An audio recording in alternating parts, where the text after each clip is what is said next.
Hello, I'm Alex Totaro. And I'm Alex Goldstein. We're a couple of TV nerds with opinions, and this is The Thing That Gets You to the Thing, a Halt and Catch Fire fan podcast. This week, we're on season 1, episode 7, called Giant, and the pressure's really on for Joe, Cameron, Donna, and Gordon.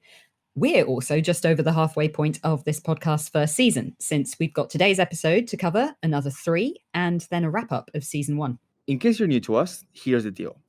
We're rewatching the show on Amazon Prime in the UK and unpicking what we see episode by episode.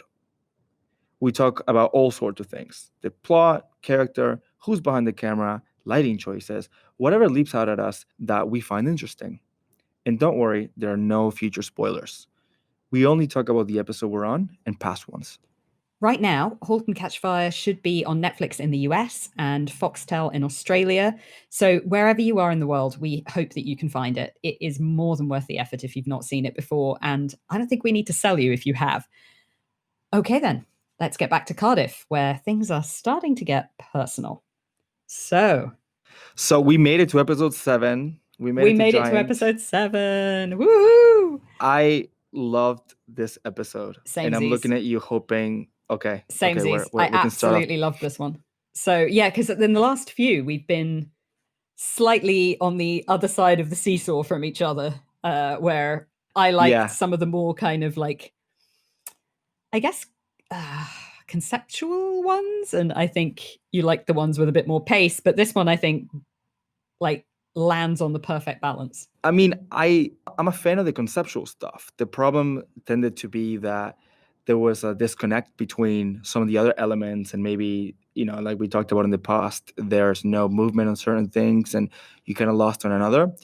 This one reminded me of the pilot from the point of view of just the pacing of it all, and the editing, and the fact that you get some conceptual elements, but they don't get in the way, or they help sort of package everything up, if that makes sense. And Absolutely. You also have the amazing score underlining what's going on, and it also brings back some drama, like some actual drama that can potentially alter where we go next.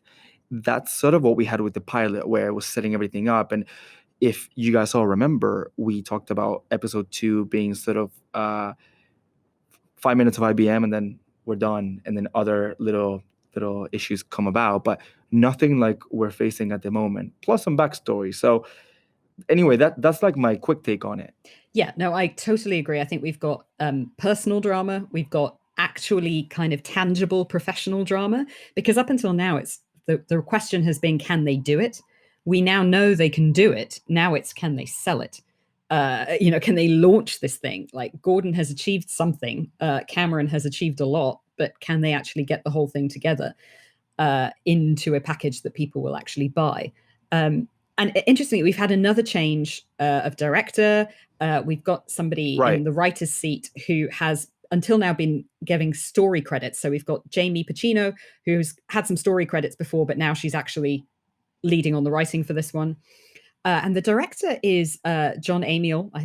Forgive me if I've pronounced that wrong. And he has a mixed film and TV background. So, and really everything from, he's a British, an English director, which is interesting. And his credits are things like the classic BBC miniseries, The Singing Detective. Okay. He also made a mid-90s serial killer movie called Copycat, which to this day makes me nervous about using public clues, and that is all I'm going to say about that. But I'm going to come back to his horror-y, serial killer-y roots on that one, because even though it's not necessarily completely typical of all the stuff that he's done, I think that he harks back to some of that in this episode. And TV side, before Halt and Catch Fire, he's got credits on The Tudors, which I love. It's so gloriously lurid. And Once Upon a Time, which I'm going to admit I also really enjoy, which is extraordinarily silly. Well, Once Upon a Time was one of those network, 22 episode sort of bring this to life, or bring classics to life in a different way. I think that he had the classic come in to do 2 episodes, off you go again thing. But it just it struck me that he's had this amazingly varied approach to things, and to come in and be able to just grasp the tone immediately and make an episode that feels just like a classic kind of Cantwell and Rogers, like just he's just come in and really and together with Jamie Pacino, who clearly like gets this the heart and soul of this thing in and out.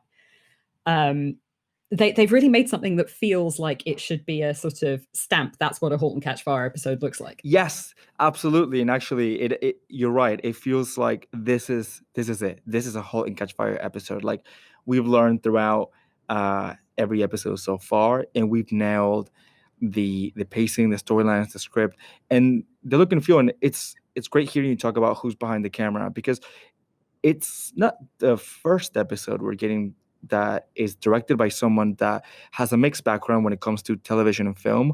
And as we know by now, the lines are blurring more and more between the mediums, but also from sort of darker type subject matters. And one of the things that I noticed specifically on this episode is that it is quite dark. Maybe it is the fact that the lighting is again, it's an episode mostly taking place at night. The score intensifies a lot of the drama and heightens a lot of the quieter moments. But this one in particular, maybe with these more conceptual shots through Gordon, really does feel more dark, a little bit more sinister. And we saw that with the previous episode, didn't we? We did. And it's funny, we were talking about with the previous episode, and I think neither of us remembered this, that we said, oh, when he saw that guy lying in the rainstorm, I thought it was him. I thought he was seeing himself. And clearly, I had some part of my brain had filed away the beginning of this episode, maybe, because we enter the episode through Gordon's subconscious, where he is literally dreaming that the guy that he saw electrocuted in the hurricane was himself. Um, and from that moment, like there's a good half of this episode, like sort of any part of it that really deals with Gordon and a little bit of what's around Joe and Cameron has horror elements. Like there are psychological thriller horror elements throughout everything to do with Gordon, in the way it's shot, in the way it's lit, the music, the score. I mean, I want somebody who doesn't always notice the score, but it like jumped out at me Yes. in this episode how like eerie it is. Very eerie. And quickly to touch on the camera on Gordon, the camera is always sort of hanging on him and mostly handheld. He is the only character in this episode to get this level of treatment, and it's so well done because you can tell that it's kind of like he's drowsy to an extent. Like you can't tell whether he's with the girls, etc. You can't tell whether he's a bit drunk, he's still dreaming, whether he's just exhausted and can't really function because of all the pressures that's going on. And the camera, to your point, really does feel eerie, and it just gives it that personality. And I know I tend to be the one always talking about like these layers, and this helps to me illustrate what I mean by that. Right, it is very layered from the point of view of we're getting a different camera work and treatment to a specific character, not even to a scene or an episode. That's the remarkable thing to me. Absolutely. And it's so beautiful because Gordon's first scene after that dream is him kind of narrating to himself while Donna's trying to talk to him. And he's so wrapped up in his own speech or whatever. And throughout the entire episode, Gordon is totally in his own head. Never mind that he's woken up now. It doesn't matter. Waking, sleeping, Gordon is in his own world. And Yeah. that the camera literally takes us into Gordon's world every time he's the center of a scene. And then it feels so markedly different from, later on we're in a kind of very white plain art gallery with Joe and Simon and all these other and even when we're at Cardiff and it's kind of green and glowy in nighttime, it just feels very, very different from this camera clinging kind of to the back of Gordon's shoulder almost, Yeah. and just sort of following him around the room. It really feels like it's something hanging all over him constantly, and you can't figure it out. And the show doesn't really tell you. And I feel like this is why the show excels when we dive into the symbolism, because there's something wrong, and that there's a lot to come. I think when it comes to that, just from the hints that we're getting, although you don't know if he's just so traumatized by what he's seen in the last episode. Although, from what point of view, right? Is it, to your point, seeing himself if this project doesn't go well, uh, going on by what Donna was telling Hunt, or is it a case of something more psychological? For the purposes of this episode and what we've seen so far, I really read it the way Donna told it, that he's got this shadow, this specter hanging Right. over him of what happened when he tried to launch the previous thing. And Donna saying, Donna, who has up until now shown very little vulnerability at all. Like, if anything, she's been almost slightly callous in the way that she treated Cameron or whatever.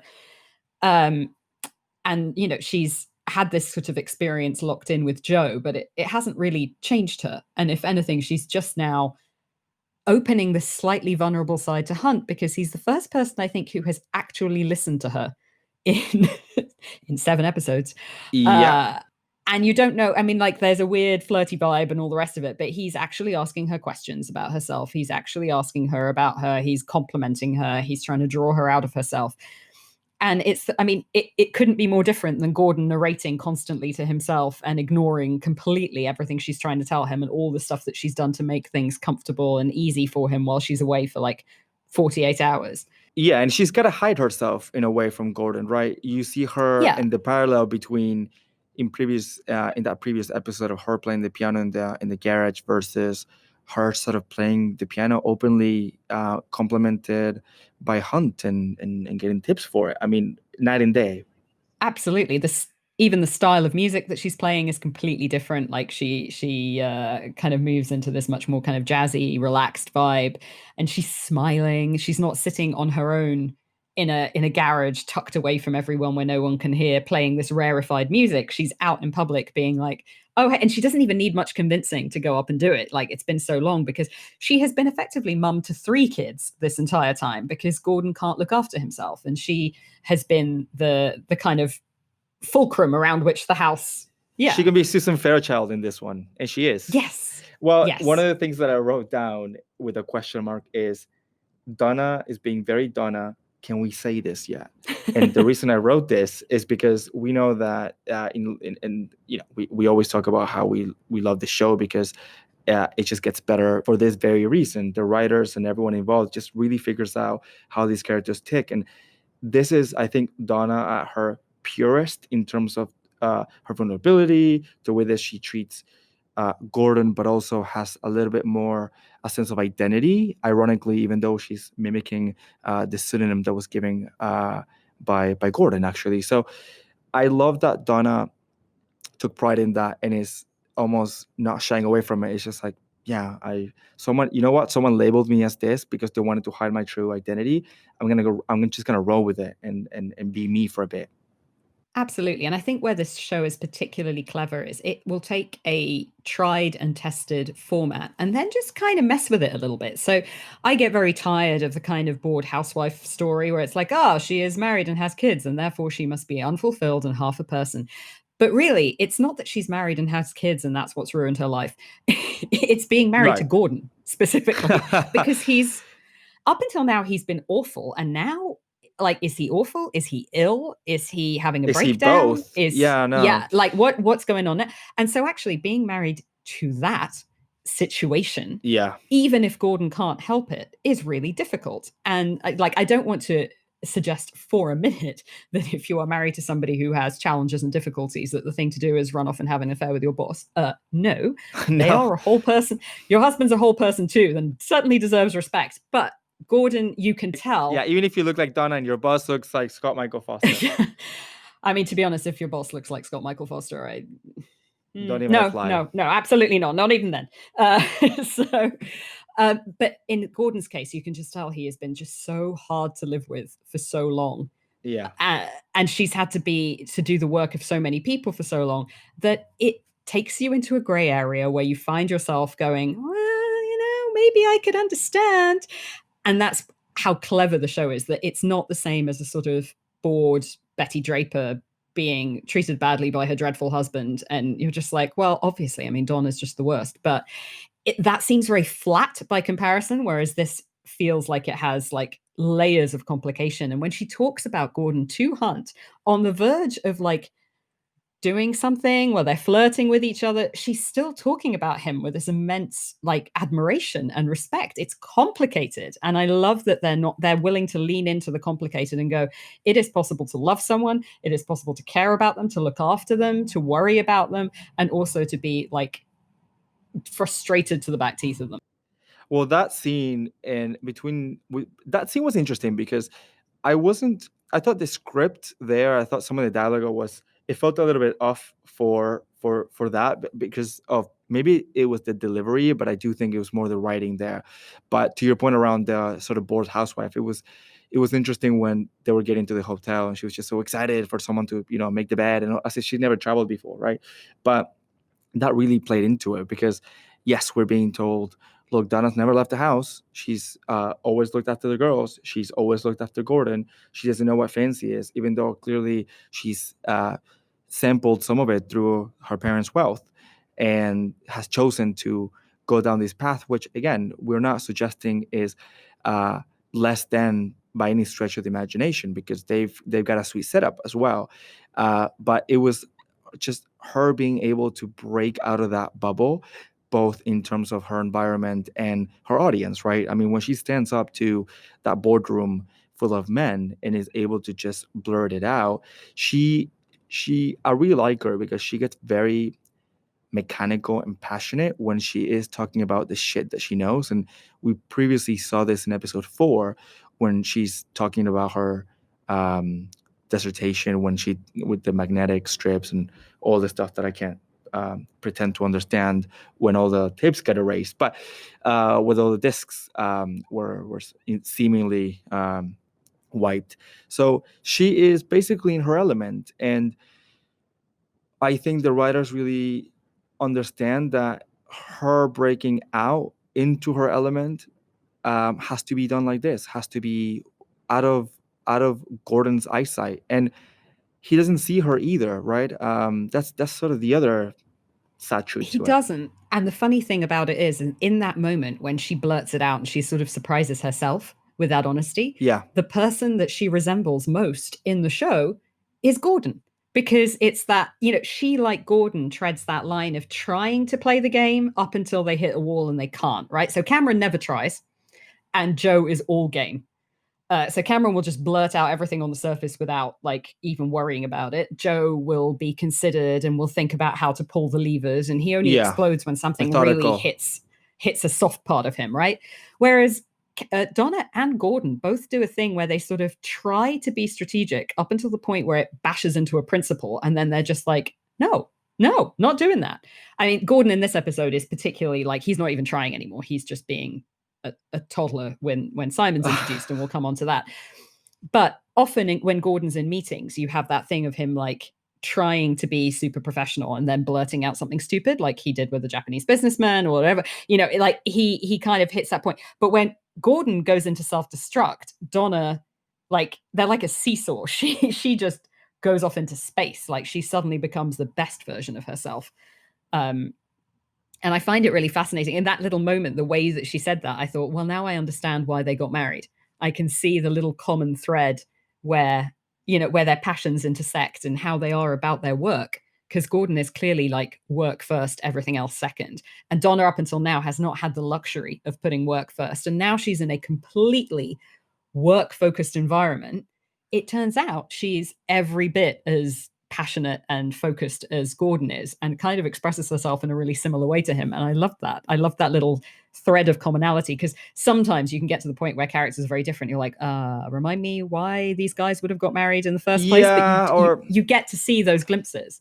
or the usual sort of, if a new character is introduced and they are at first fighting, you know they're gonna get together. Like this is classic TV land, right? Like opposites will eventually end up together, and I'm not gonna start naming examples because otherwise you're getting a 3-hour episode. But the thing with Donna and Gordon is, I love that we're still getting glimpses as to how their previous project has shaped them in a way. And when she talks about how they made a pact and they wouldn't be like this, and um, she, in saying that, she truly, truly trusted him. And that's not a light thing to do, because Gordon is not trustworthy from that point of view, because he is such a loose cannon to an extent based on his childishness, right? And to your point about them having that passion connecting them, and ultimately this is what connects all of the characters, whether they're involved romantically or not. The only reason that, and it's great to see it in this episode, sort of dotting the i's and crossing the t's, Joe having that level of admiration, and that being attracted to those he admires. And again, it's connected by those passion points. So we do have that intersection between, in this episode, I think, between the full realization of how far this passion can take you, and how low you can allow yourself to be to accomplish that. And in revealing that through Donna, we're getting a sense of where she fits into the world. So we know where Joe is in terms of the visionary who can talk the talk but can't necessarily do anything. We know, and he says it very clearly, Joe says it very clearly in this episode. We know Cameron has got her eye well into the future. We know that she is all about like understanding the way machines and people are going to relate to each other. And we know, with the benefit of hindsight, that she's right about a lot of things. We know that Gordon is like so paralyzed that he can't see vision. So when Simon says to him, something like, if we go past the spec, we can really make something. And as far as Gordon's concerned, he's already made it. He made the impossible happen. He put things in places they've never been put before to make this thing work, but he can't see past the blueprint. What we don't know is who Donna is at work yet. We know a little bit. We've had a little slice of sort of understanding that she is somebody who she like really respects the project. She said, look, they've already made something. Gordon's done something beautiful. He's done something brilliant. We know that she's not, like when she talks to Cameron and goes, your code is like music, I can't do that. So we know that she is on the engineering side of things, but we haven't really understood her vision for technology yet. No. And I think we're starting to get bits of that through now. And I don't know whether it's because the show writers didn't know yet where Donna was going to fit into the spectrum and they were letting it unfold, or whether they're saving it for something down the line where they're going to go, okay, now this is Donna's perspective on technology. But we're only just getting bits of it now. Possibly both, because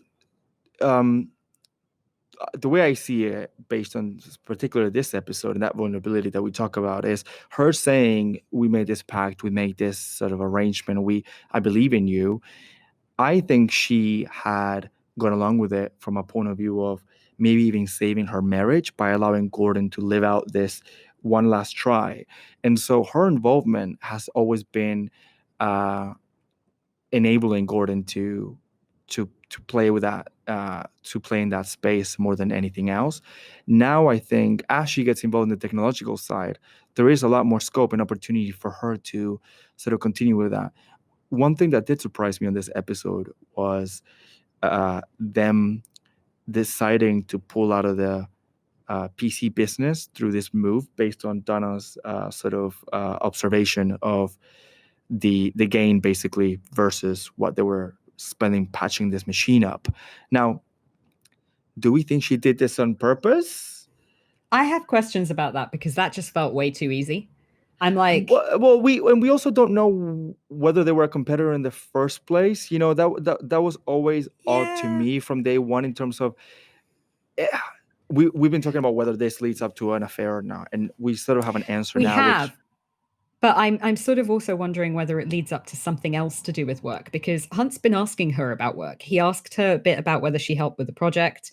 He kind of lets on that he read about Susan Fairchild and that he knows what that's all about. He then gets the spec that Gordon has faxed over and comes and brings it to her room. Now, we know at that point that the affair isn't going to happen, but he's seen all that. And in the lead up to the boardroom, he was very much like, oh, we can't tell them anything, kind of thing. And then as soon as she blurts out what she's thinking, he backs her up, which, I don't know. He doesn't seem overly like the kind of person who would put his neck out for anyone. He's kind of oily.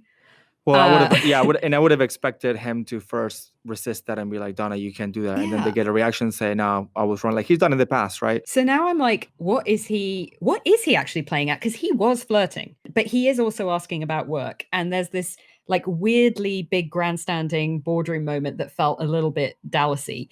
And now I'm like, what's going on here? But like also he has said something is brewing and I'm not comfortable with it. Yeah, me neither. And he has said before, every time Donna brings something up that is outside of their purview, he goes, "Sorry, not our job, not our problem. We don't care if the company's losing money." So for him to suddenly dip his toe into the world of PC to get a sense of what's coming, and then I don't know. We were also seeing this episode have a lot of a huge financial deficit that could put the whole thing in jeopardy. Actually, so is this all related? Are we gonna find that out? I just feel like, yeah, he's made so much of an effort to, like you say, to say, okay, no, it's not a problem. Like he literally says, yeah, but I want to keep my job.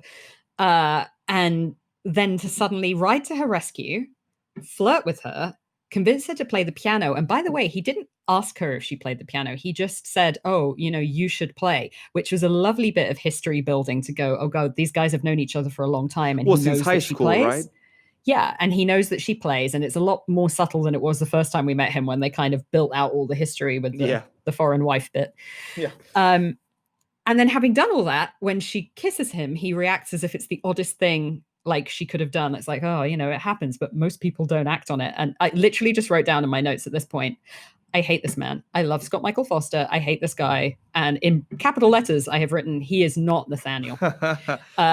Okay, not even early seasons Nathaniel. He is not any bit. No, because even he had a certain amount of directness to him. Jesus. Yeah, the whole in this case, the entire scene just plays out like the old Texas macho stereotypes. And I have this in my notes also in relation to Boston and Joe going to that strip club, which had some great moments in it, but we do still get glimpses of that, and that's fine because that's their setting, and I think we need to be constantly reminded of that. But one of the things that I loved in this episode that doesn't have to do with the camera work, actually, I think for the most part, aside from what we discussed on the Gordon side of it, the camera works just feels like it continues on the style that we've seen in previous episodes, which we've covered. But the color palette in this episode was something special. There was a lot of red. And Donna, I had never seen her hair so red and shiny. And it really, maybe it's just me. Maybe I put it on my big screen just because I wanted to appreciate Donna. That's my Donna appreciation moment. In case you couldn't tell. Carrie Bichet, we love you, and you deserve an appreciation moment every week. Everyone does, but she really does deserve it. She really does. And her entire wardrobe, right, from her very sort of red hair to her coral salmon suit. She wears a lot of those salmon pink shirts. Like she wears a lot of that, and like camel and khaki. It brings her down. It really positions her as someone soothing. And what I like that they've done is that she's wearing these kind of warmer pastel colors, but she's fiery, right? And because of her hair. Whereas then you have Cameron who flips. She's wearing this red bullseye suit and she's blonde. Well, we've talked before about how red is Cameron's power color, right? Whenever she's stepping into herself, she starts wearing red. And I love that they carried that through into this. Joe stays firmly in blue. Like even when he dresses down for the strip club and puts on the leather jacket, which can I just say was gorgeous 80s styling there with the rolled up sleeve. But like the pushed up sleeve is like hint of Miami Vice there, except Lee, this one's for you. White.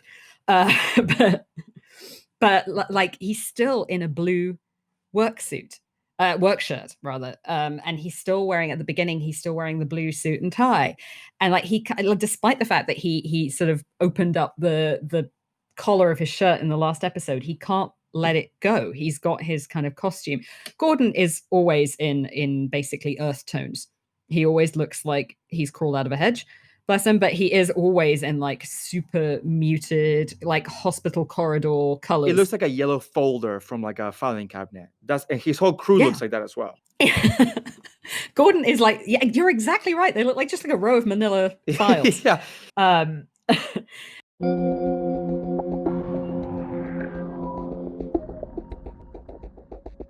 So just talking about that strip club scene for a second and the aesthetics of that, because actually it does carry through that kind of eerie, slightly like gungy neon dark greens and purples and reds that have been running through the episode. I hate strip club scenes in films and TV. Like I hate them a lot. They're all the same. But I have to thank John Amiel for two choices. One is that he like lingered on the bodies of the strippers for as little time Yes. as like it literally he established the shot and then we never really look at them again. Yeah. So I really appreciated that. But also, whoever did the casting, thank you for including a stripper who actually looked like a stripper and not like an off-duty model who's trying to break into Hollywood. Like she had a relatively normal, slim, attractive body, but like it was just kind of like looked like a person who might just have an ordinary job. Yeah. And like full appreciation for whoever tried to make that scene as like unhorrible as possible, because they are always and you know the guy that they meet in there is so kind of like cartoonishly Sleazy. steely Yeah. that it kind of made the whole thing beautiful. And just to cut in, just on that, just to interrupt you on that thought, I think the decision to not have any shots of women dancing around was to make the point that he goes to Joe, I've not seen you look at any of them or smile at any of them. And it's well done because we don't need someone rubbing their boobs on Joe to then make this point, right? No, not at all. And then he gives what is probably the crudest but also most insightful description of Joe that we've seen for a while, which is, I don't need to give you $1, you'll dance for free. And it was just so icky and horrible, but also kind of on the nose. But what was interesting about the outcome of that scene then is, as you say, then he then goes on to drop a horrible slur at Joe. Yes. And Boz punches him. And which a whole theory to believe a whole theory just goes down in the trash, or well, that makes me think then it was Nathan who was behind the beating. Either that, or we're supposed to think Boz just feels incredibly guilty about it. But I don't know. It strikes me that maybe Nathan was the one that orchestrated it in the first place, and now Boz is just fed up with doing what he's told. It ties into when we were talking about that episode and Joe masterminding the whole Cameron thing in basically someone superior to the character in question, shifting them, forcing them into one direction. And it felt like this was it. Because I don't think Boss could have or would have picked him up, would have pretended. I don't know. I think you're right. And he defended his honor. And this was pivotal, I think, because these two characters who have been positioned as rivals to an extent are finally coming to grips with something. And we'll get to Boss in a second, but all those Boss scenes were, wow, like the movement that we've been asking for and aching for is right here embodied in this single character who single-handedly has reached this point by watching and learning and living that context, right? And I thought that was really well done. But I did like the styling of the strip club. The entire episode has loads of hints also around where they're based, and obviously that comes into play with this Simon character coming in instead of wondering why Joe is in the middle of nowhere. And I love that the photo exhibition had all these landscape photos of essentially nothing of this Silicon Prairie. And that was a nice, those were nice signs. Again, we're getting back into a territory where we're not told. You can just see it and pick it up if you want to. And if you don't want to, it doesn't really matter because it helps shape the characters and how they interact. Well, Simon was a really interesting addition, and I am quite sorry that the end of the episode implies that that's the last we're going to see of him. Yeah. Because I actually was just beginning to get under his skin. So, played by D.B. Woodside, who is awesome. know best. I know him best as Principal Robin Wood in Buffy the Vampire Slayer. And, he's okay. So I've been watching Lucifer, and he's on that as an angel, and he's phenomenal.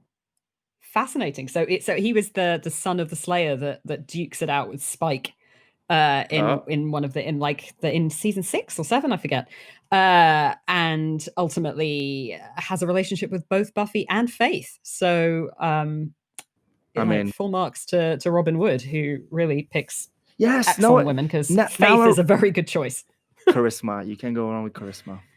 Oh, that's true. But she wasn't really that important by then. Or had she left already? I can't remember. I think she might have left the series by then, because then she skipped to Angel. Right. Well, wonderful actor. And sorry to cut you off on this particular thought, but great guest star with a great role, which we haven't Yeah, seen so far. absolutely. Like he's got, like in a very short space of time, establishes a lot about Joe and enough about himself that I can think of him as not just a like plot or emotional lever for Joe, but like as an interesting person in his own right. And he's also a kind of hint to me. I was looking at it going, this is Jonathan Ive, right? This is Joni Ive. This is who is going to come in and shake things up for people in the future. Like he's a little bit Yeah. early to the game, but he is establishing that people are going to start to want tech items as beautiful Yes. consumer pieces and not, Gordon sort of says that thing about people don't care, they just want it to work. And it's like, oh, Gordon. Go back in Gordon, your Gordon, filing Gordon. cabinet. Last week we talked about the software having an interface and a graphic design led personality. And now we're getting to the hardware aesthetics, which I loved again because it continues to try and push boundaries. And I know exactly what you mean in terms of everything was kind of like neatly tied into a bow, like, oh, I've already done the casing before you even asked me. And I know the show has a tendency of not really showing us the boring bits, and I'm using air quotes here because obviously if we're watching the show where we have some level of interest on how these things get done, so we do skip over and get to like certain milestones. So for me, first of all, the fact that they were thinking about what it looks like was really interesting because as far as we knew, it was just going to look like any other piece of hardware from the era. A box, a beige box. Yeah, or a briefcase, or maybe a gray box if they're being really edgy. Yeah. But this is the thing, that Joe is it's so correct of the show to read Joe that way. I think all the Joe that they've given us so far is a salesman, a guy who cares about the appearance of something, if not as much as sometimes more than the thing itself. He cares about the kind of emotional connection that people have to it, and a lot of that comes from the outside in, as we know that how he approaches his own appearance. And it makes absolute sense that he would already have had the marketing team drawing stuff up that he would have called on. And the fact that, he obviously has an incredibly delicate background with Simon, because this is not a casual relationship. This was brief, but extremely intense. They talk about love. It clearly, he says, that guy messes me up. Like he admits to that vulnerability to Cameron. Even though when we first hear about Simon, when he's on the phone to him, it's that, Joe and Cameron have just had this immensely intimate moment. They've literally electrocuted each other and then had this kind of big emotional romantic moment. And then Simon calls and he shuts the door on her. But then later you kind of creak it back open a bit and you can sort of see a tiny sort of sliver of vulnerability in Joe. So this is clearly quite an important thing to him. But it's so vital to him to get this project in a place that he's proud of it, that it looks right, that he is willing to kind of tap open that emotional mine again just to get the job done. And versus some of the other characters that have come into that we've seen have hints that there's been a past with Joe, not in a romantical sense, but the guys from IBM, the journalist that we didn't really like. This guy actually comes in and he seems to be someone that Joe really wants to impress. I mean, Joe flat out ignored his father in town, and I can understand that not being the same type of emotional relationship, of course. But we are talking about two people that have maybe, I mean, one potentially neglect the other, maybe even too much. But we are talking about two people that he may potentially consider an icon from the admiration point of view. And a quick fun fact that is not on IMDb, and probably because the show aired when it aired, but they talk about Simon having designed the DeLorean. And oh yes, Lee Pace has played DeLorean himself in Driven, which I think came out last year. Yes, he has. Yes. So I still haven't seen that, but yeah, he did. Nice. He's very good. So here's a nice little coincidence for all of you. I'm gonna go and add it to IMDb later and quote the podcast. But yeah, that was fun. And of course, at this point, the DeLorean, it's a lovely little bit of kind of almost like foreshadowing from Gordon. Like he talks about the DeLorean, basically. No one caring about that because it doesn't do what it's supposed to do. Yeah. But it's just about to become maybe the most famous car design in the world. Ever. Because in a year or so, Back to the Future is coming out. So but that's all it was, hasn't right? happened because yet. It didn't work. And that's the fine line between things that Gordon's not wrong. function over style. But we've already seen Gordon have to concede. He sees it like this, right? He sees it as, fine, you force my hand, I'll give you that additional, like, 1000 KB or whatever of RAM, and he doesn't believe in it. And I think he is spiraling down a path off the back of that. And quickly to touch on the electrocution scene, I do like that we continue the theme of sparks in a completely different way than what it was in the previous episode. So maybe this is why it felt more cohesive and that we continue that momentum, because we kind of just jumped straight into that key scene from the previous episode. Well, there were a couple of key scenes. Obviously, Lee Pace looking up in the rain was, we added that to our desktop background, but which we cycled through. Obviously, Carrie Bichet and Lee, but I think that gave it really nice continuity. And we are talking about a show that, for all its strengths, is not very bingeable from the point of view of it doesn't really leave you in a cliffhanger. So for them to start connecting the dots as best as they can to make sure there's a thread for people to want to get back. And it's the same with this episode. That's what I meant about the drama from the pilot. It gives you something that you can chew over, not only while watching, but also thinking, oh wow, how are we going to get to the next step here then? Like, we're invested in a different way. And although every episode is quite kind of distinct in what it's dealing with, and some of them are faster and some of them are slower, there are certain touch points that they come back to over and over again. And one of the things is the morning routine, right? We've seen that happen in 3 or 4 episodes now, where we've cycled through everyone's morning routine. And this episode felt like a slight subversion of that, because we are still doing everyone's morning routine, but we're doing it in the middle of the night. We're doing Gordon waking up from a nightmare. We're doing Cameron and Joe should have been asleep by now, but aren't. And you've even got Joe's long-suffering secretary coming in and going, can I get you something to eat or whatever? And that by now he really should have just stopped things and gone to get some sleep or whatever. And we're doing it, but we're doing it 3 hours early. And that's why everything seems off kilter. Everything seems off balance, because no one should really be awake at that kind of time. No one should be going through there. Yeah, that's how you know that things are heating up, right? And I think that's why we have so much red everywhere. I had noticed in Cardiff Electric those red and yellow sort of circles, or even some green. I was like, are they in the same office? Some of the hotel decor that Donna stays at, that red carpet and those tones. Again, when she's looking at herself in the mirror, etc. So maybe this is more sort of throwing resources at giving us that impression that things are really, really heating up and it will come to a head. But you're right. I think Oh yeah, those moments continue to link the characters together, even though they don't interact at all in those scenes. absolutely. And we've got like Cardiff is eerie. Cardiff is actively eerie at night. Like, we've talked before about how during the day it takes on this very bright corporateness, and it feels quite, apart from Cameron's dungeon, it all takes on this kind of brightness, apart from Boz's office, which is always cast in a like yellow warm glow, which it continues to be even when Nathan invades it.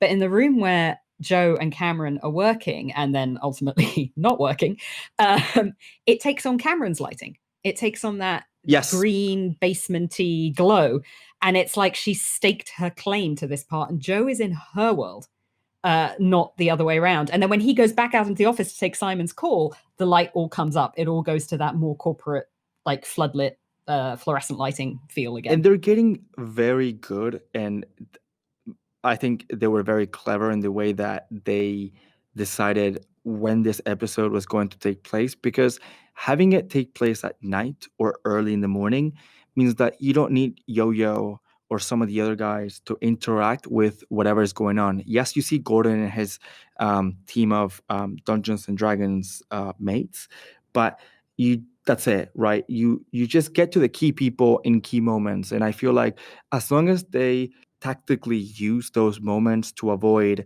having characters that don't really add anything, then we see a lot more momentum in that continuity. It's the same with Cameron's weirdo vodka sipping lady, right? Like, she shows up and yes, is that the same lady who she met in the street? Yes. Okay, I couldn't. I was like, she looks really familiar. Is she one of the punks that Cameron met out in the street, and I was like, it is her. And it's sort of really a lovely little insight into Cameron that they stayed in touch. Yeah. Because in that episode, you get the sense of like a transient, okay, they're all going to get drunk and have a party and do whatever in this hotel room, and then you're never going to see these guys again.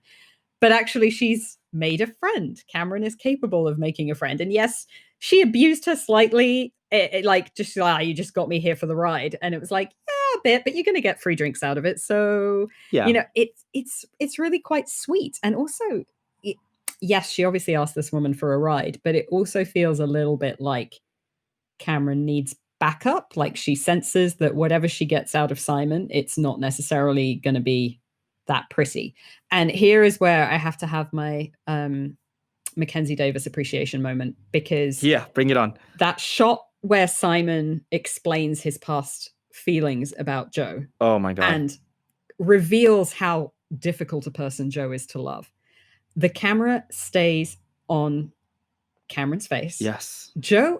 Simon actually comes out of focus while he continues to talk. Like, actually, all that's important is her reaction to this information.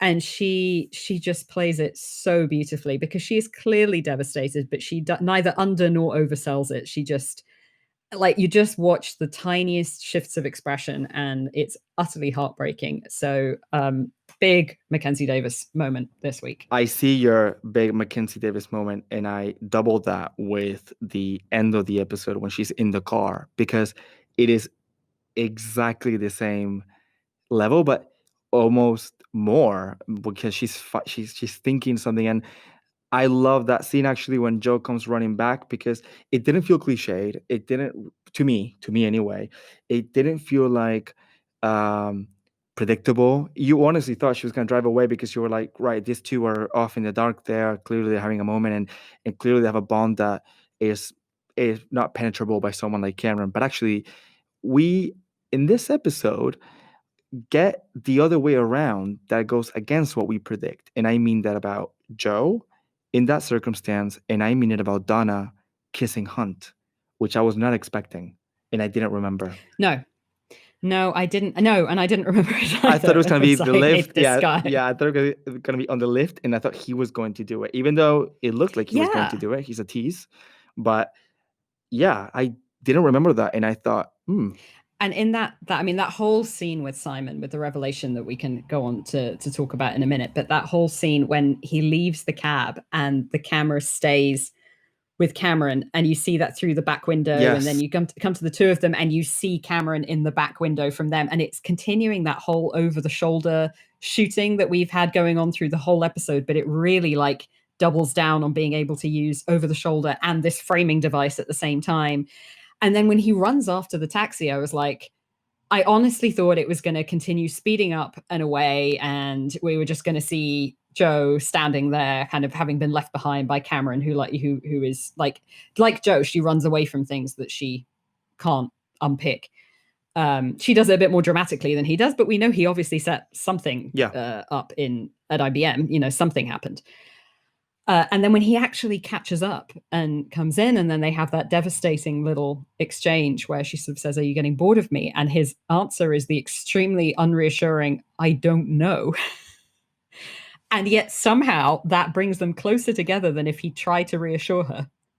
Like, his honesty is surprising and disarming, and possibly a good thing in this weird, messed up relationship that they have. Yeah, and I was a bit disappointed that they don't get more, I'm going to be a bit corny, but like happier times together, that you can see them actively connecting in something that is not related to work. I'm not saying like go to a restaurant or anything like that, because that's not what they're about. But it seems like we only get to see their fights and those harder moments, and sometimes it makes it difficult to understand where they're at, because we don't know really what they've lived through together.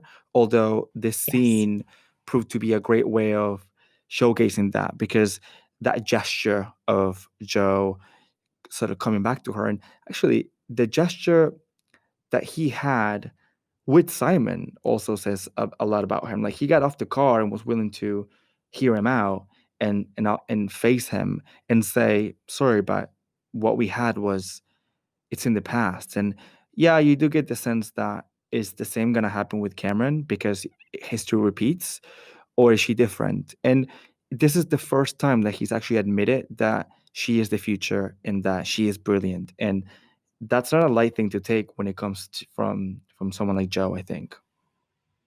No, and Joe clearly is drawn to people that can go that extra mile. Like he's obviously drawn to Simon in the first place because he talks about sort of falling for him at a conference where Simon's presenting work and things like that. So he's obviously drawn to his genius. He's drawn to, you know, how he does things and how he looks at the world. And he's clearly drawn to Cameron by her vision of the future. And you just think, at what point does that expire for you? Now, for Simon, it was at the point that Simon said, I love you, and realized that Joe was in no way equipped to return that sentiment, whether he felt it or not.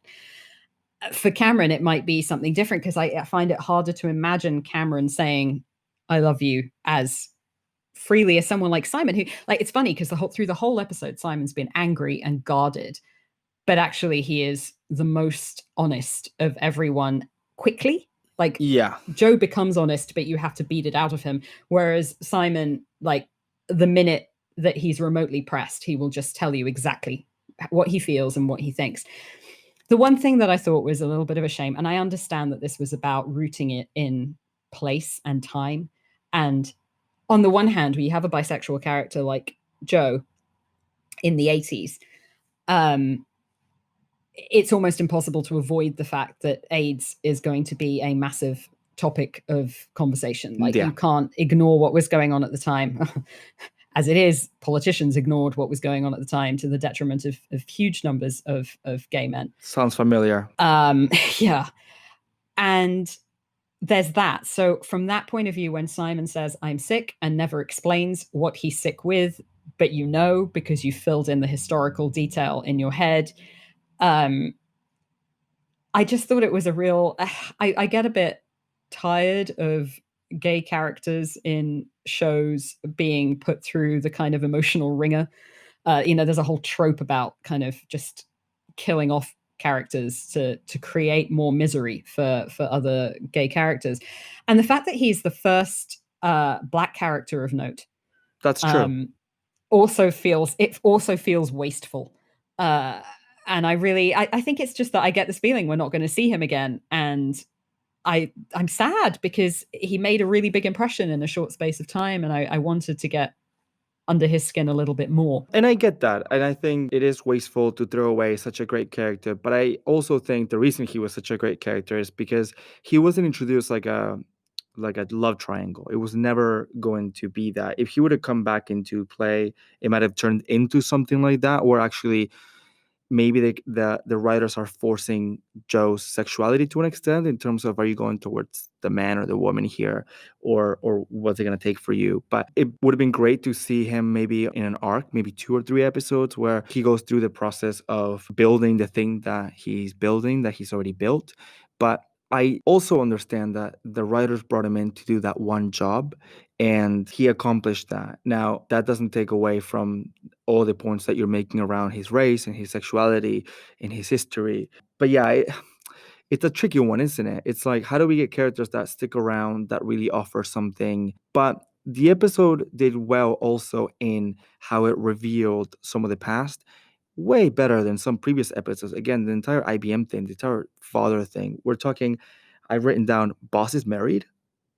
Like, that was another revelation there that I had no clue. And it's actually mentioned like 3 times in the episode, so you can't miss it. But then clearly there are issues there. Yeah, I mean, we see his divorce papers, and it's interesting. A lot of what we see of Boz in this episode, and I really am beginning to warm to him a lot. Like, I started that in the previous episode, and with that punch, I really loved it. But a lot of Boz in this episode is reaction. Apart from until the punch, he doesn't really take action with anything, and then after that, he seems to feel free to go. I think it's after that he has his sort of moment, like where he pulls the magazine forward and he starts reaching out for the phone. So like he has this moment where you can see that he's maybe going to do something a bit more rebellious. Like, up until now, he's really towed the party line, but after Nathan yells at him and you expect him to go, okay, I'm going to have to pull the plug on this whole thing, you get a spark of something out of Boz that is like, nah, tired of this. I'm going to do something different, or I'm going to change things up here. And it up until then, a lot of his scenes, he's been really quiet. He's been the one being shouted at, or he's been pondering his divorce papers, or catching up, right? Trying to yeah. learn and understanding what's going on. Yeah. Well, I wrote down in that scene where Boss is explained to Nathan, like, you don't know what these kids are building. Then I wrote down, Boss is the revelation of the revolution, because he is that person in the outside looking at that third shelf. Everyone else gets it in a different way, and we follow along because we are 40 years ahead of what happened, and we know that consumer electronics evolves at a rapid pace. But he embodies that sort of spark and wonder, again, the sparks that we've seen throughout this episode, especially in the beginning. And I think that's a beautiful thing to see, because you don't even get it with the kids, right? When they're playing with the watch or some of the other stuff, they just kind of go, eh. Donna sort of says it, but it doesn't come with the same level of weight as someone like Boss, who has completely been transformed from that first scene to where they've gotten to the point where he's going to make a decision to put his own life at risk by signing over the house. Or maybe it ties into him not caring what his wife gets in the divorce. Good on him. Yeah, I don't get the feeling that there's Animosity. No, I don't get a sense of animosity. I get a sense of people who have run their course, Fizzled out. and he's probably more sad about it. He just seems reluctant and sad, but also he doesn't bring it to anyone else. Like, we're the only people who know that he's getting divorced.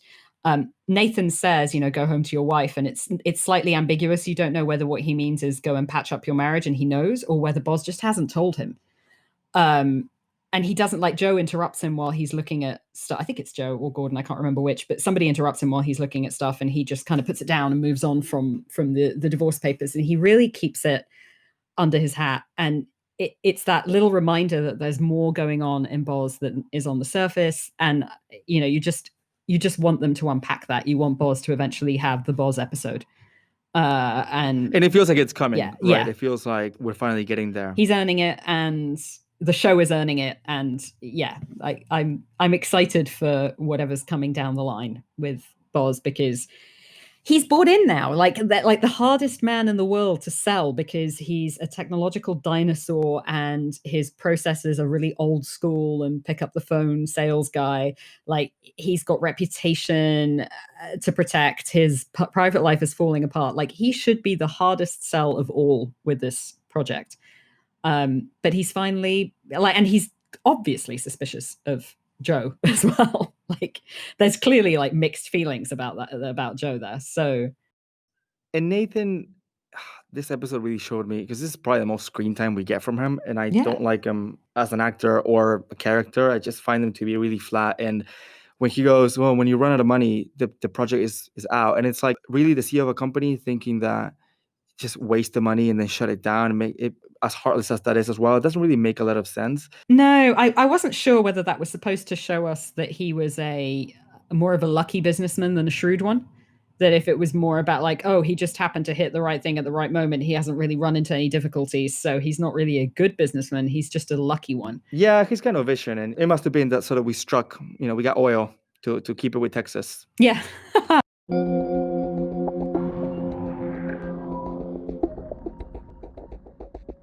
Let's talk about the giant. And that's the name of this week's episode. They're getting a little bit more straightforward. I love that backstory on the giant, because it wasn't just Gordon talking about what was going on with him and Joe, clearly, and probably many other stories that are similar, that talk about a visionary and a doer, and how you come together and you come apart with this level of resentment. And it really reminds you of Succession. I don't know how far you got in Succession. A few episodes, and I will go back to it. And I don't really know why we stopped watching it, but I think I saw enough. No, I really will. But I think we saw enough episodes to now start to get the dynamic you're talking about. Yes. In Succession, you've got Logan Roy, the big head honcho, and his brother have a similar history around who came from, both come from nothing, and only one of them succeeded, and the other stayed in the farm. So I really like that we get this moment of Gordon with the girls where he can actually explain and bring that to life. Not to mention that he wanted that to be the name for the machine because it really spoke true to what the company was founded on.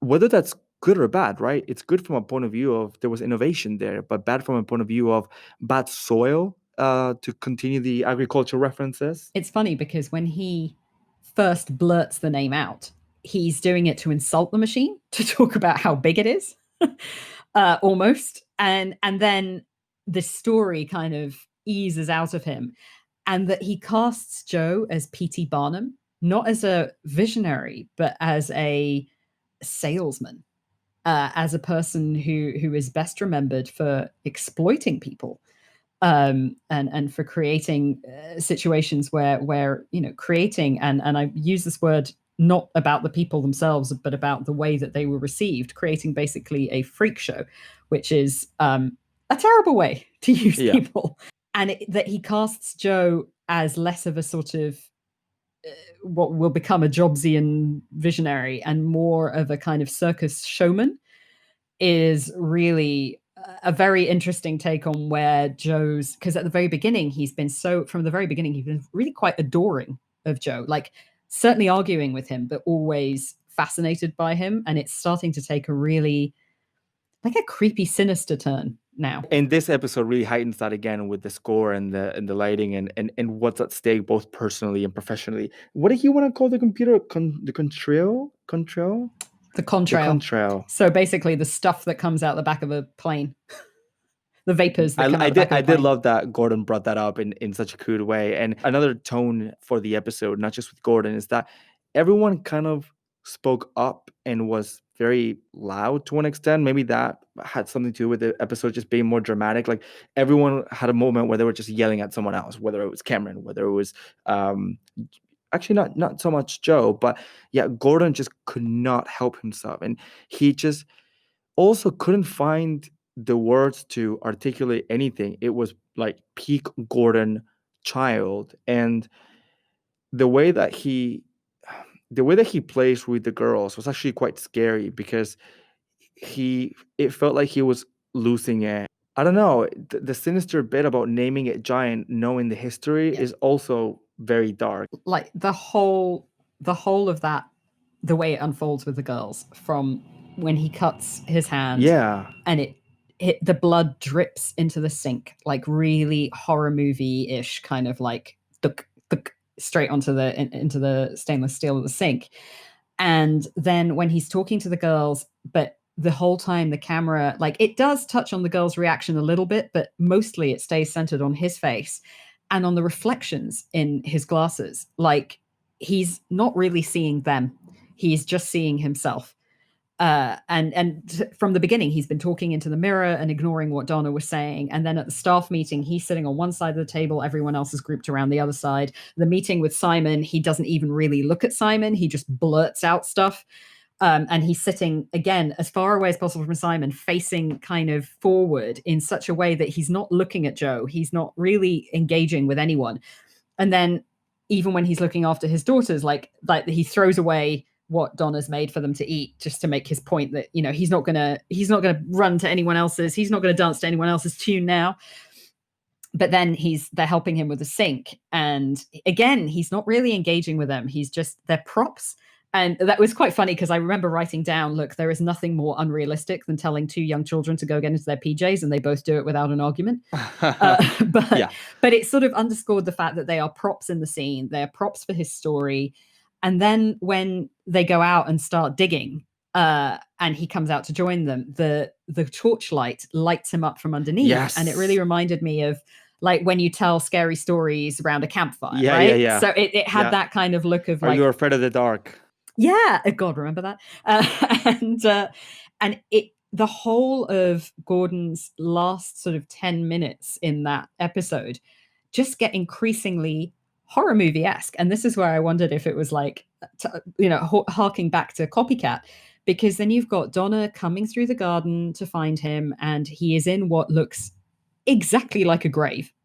He's digging 6 feet down. And the way that she grabs one of the girls when she's sleeping on the floor after seeing the blood, she's just like, wake up, are you okay?" And she's like, "Yeah, I'm just sleeping." And she just like kind of drops her there again. It runs outside. It feels like watching the build up for like Scream or something, because you've got somebody who Yes. left the house perfectly fine, left, food in the fridge, and everything was perfect, and all they had to do was just do what they had to do and go to bed. And she comes in and it's like someone's broken into the house. There's blood dripping all over the floor. Her children are asleep on the floor of the living room because they've got tired of daddy digging a hole.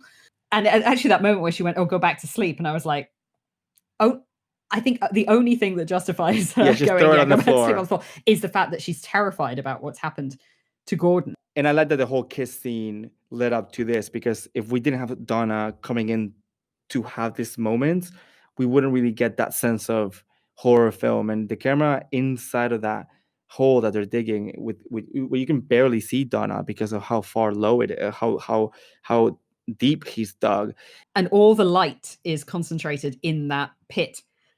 So when she's walking through and you've got the kind of spindly silhouettes of the trees in the background and the light just catching on the edges of her hair, and that again is like, it's like a kind of stalker scene from a horror movie. You feel like she's going to wander out and find the Blair Witch in a second. Yeah. And then there's Gordon, and like Scoot McNairy does a brilliant like paranoid glare. Yeah. It's absolutely wonderful. Like he just has a glassiness to his expression that is absolutely wonderful. But that whole thing, like it made me unsettled. It made me unnerved. And then the music building up to that last tiny little, like, I don't even know if you can call it a note. It was just like a sound at the end on which the episode ends. And we haven't had an episode end like this before. We haven't had something that really makes you question, like, what the hell is going on here? Are the things that we saw before with Gordon, with the whole flower thing and the motherboard and the electrocution, like, what is going to happen? Because these guys are like getting ready to launch this machine, or sort of the case is done apparently, and we're getting there.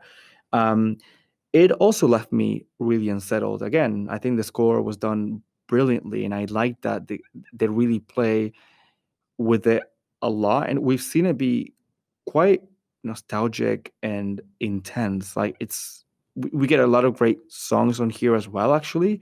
But in terms of soundtrack, but the score has never been happy or chirpy, or like, the only tones the show does are drama or dark, actually, which is really interesting, because comparing again with Mad Men, sort of going back there for a second, it couldn't be more opposite, right? Like, I don't think you would have these kind of scenes there, because it just, I don't know, it would feel really out of place with that glossy world that you're going into. Whereas we covered this before, sort of not that. Yeah, I mean, if I recall correctly, Mad Men has at least 2 instances of suicide in it. And weirdly, both of them are treated. I don't know. Like one of them is at a distance. The other one, somebody actually walks in to find that somebody has killed themselves.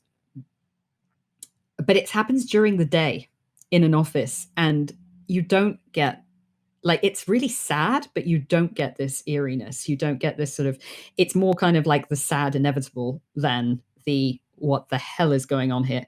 And having the ending be on this really discordant, disquieting note, really, like, it takes us back to that scene where Donna is talking to Hunt, and she shows that little, she cracks open just a little bit of that vulnerability and goes, "I don't know if I have the strength for that." And you're like, hold the phone. Did this happen to Gordon last time round? Like, is this the extent that failure took him to? And suddenly you see that conversation and why she might have felt particularly vulnerable to Hunt at that moment.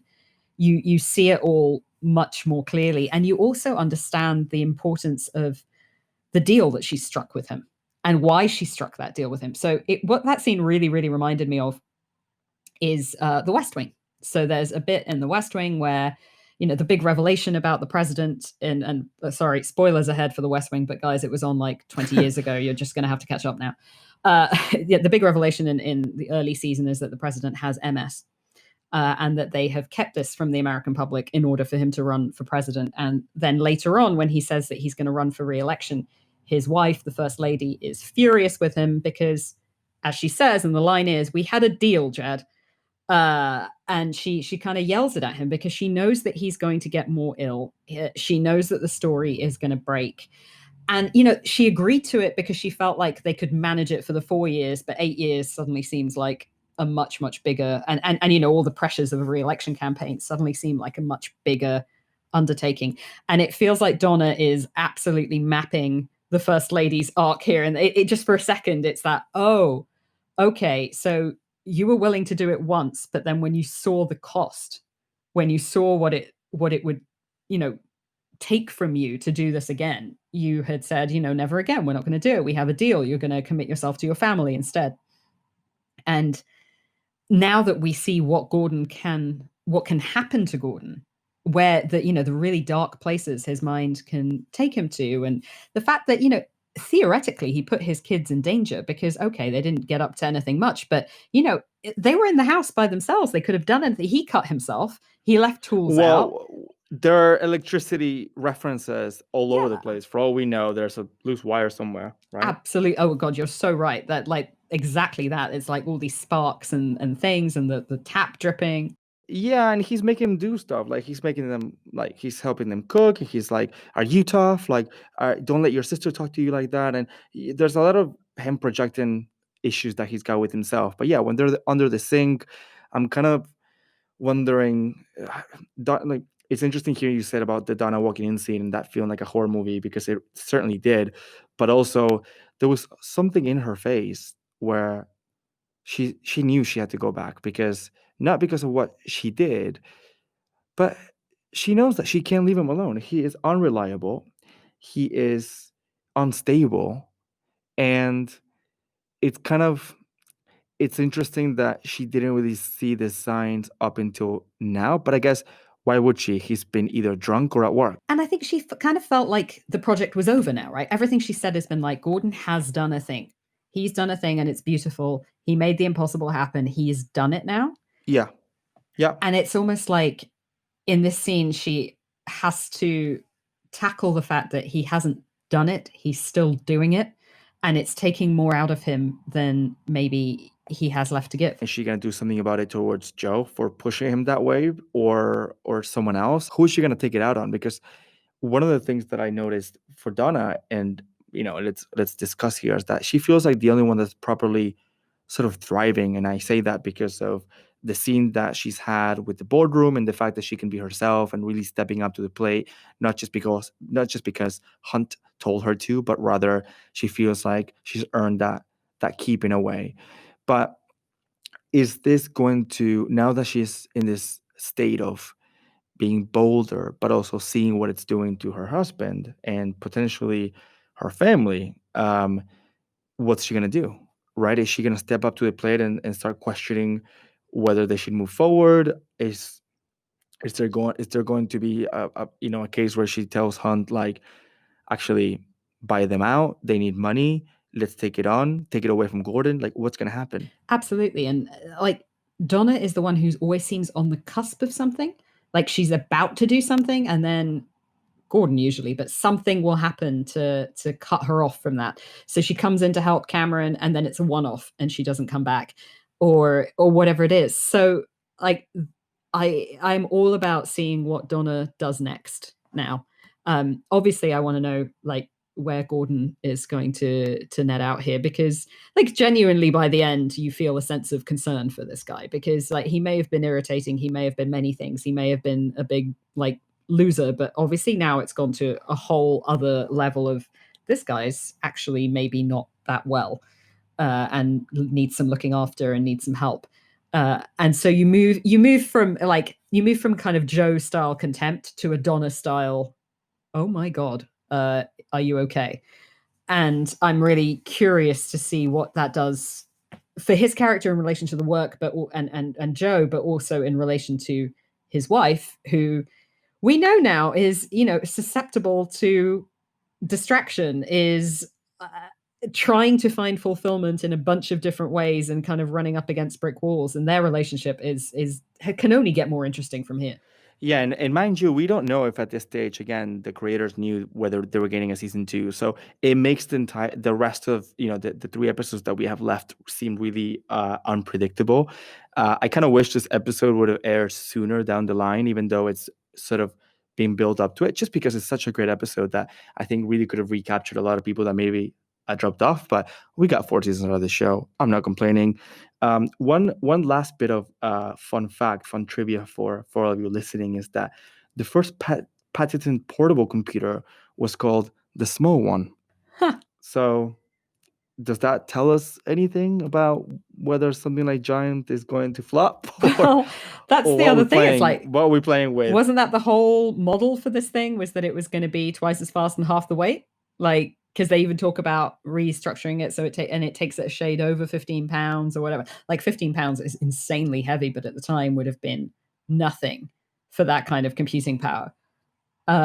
So yeah, like Giant. But I love the fact that Gordon complains that Joe has come up with a name that has two meanings. Like Joe sees it as soaring above, and Gordon sees it as exhaust fumes. And then the one that he parries with almost insultingly is supposed to kind of mock its size, but also suggests something incredible, and that whole sideshow piece that then he talks about with the P.T. Barnum story. And so there's no name here that isn't going to carry a massive weight of double meaning, and I love that. So do I, because the level of detail that the creators have gone into to just include all these references for you to find, I mean, it's just amazing, and it continues to help shape the world that they live in. I'm really looking forward to seeing what happens, because I honestly do not remember from when I watched this 5 years ago. So I'm so looking forward to it. It's like, seeing it with fresh eyes for the first time. So I love the episode. Yeah, I loved it too. And I'm amazed by how much character development detail I can remember in terms of sort of emotional arc, and how little actual plot detail has stayed with me. So I feel like I don't have to pretend like projecting forward, because I'm like, I really can't remember what happens as a result of this. So that's fine. You're getting it all for real. On that note, if you, like us, would like to remember what happens in season 1, episode 8, which is called the 214s or the 214s, I'm not even sure, we will be back with that next week, and here to talk about all the things that we find interesting about it. Thank you so much to everyone who's downloaded and listened to an episode so far. We appreciate it hugely. Any feedback you want to throw our way, we are here for it. You can find us on Twitter, and it's the initials of the podcast, so TTTGYTTT. But please come and tweet stuff at us, stuff that we've missed, stuff that we talked about that you love too, stuff that you disagree about, stuff that you would like us to talk about in the future, because I think we're going to do some sort of wrap-up episode for season 1 as well. So anything that you think we should specifically cover in that, we'd love to hear from you. Even better, please subscribe to the podcast in your podcast app of choice. We are in all major streaming platforms, and it would mean a lot for you to share with other Halt and Catch Fire fans where you think they would really enjoy listening to the two of us just gush about what a great show it is. Thank you so much for listening, and we'll catch you on the next one.